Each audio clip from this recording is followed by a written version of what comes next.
屏东潮州一片工地早时熊大面积落空，大约有3公尺遮尔深。政府赶紧要求建商停工，灌浆稳定地基。因为这摆风台，屏东的爆发损害地区农损，行政院长杜英泰看在要求赶紧修复爆发，处理农损的标准也要放零。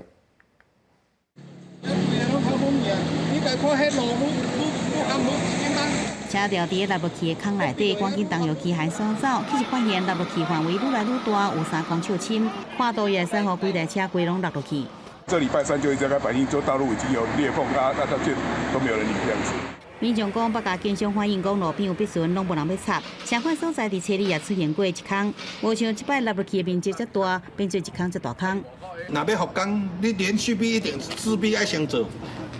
你无法度啊。 本府于10月2号已立即要求停工，并立即施作安全维护措施，在未确保安全无虞之前，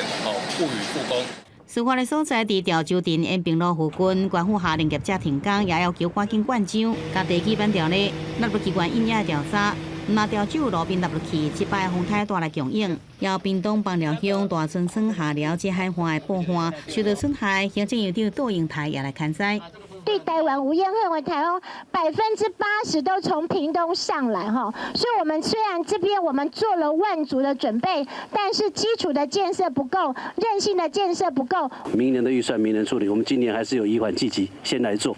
那么明年大概4月就把它完工起来。 中央要求原定明年8月完工的海花爆发部分，赶伫明年大水来进行完成。农损救助部分是要求相关单位尽快简化来认定，并且呼吁农民经由软体来翕这个产区内底损害相片真多，损害证明物件，以免拄勘查的停事。记者综合报道。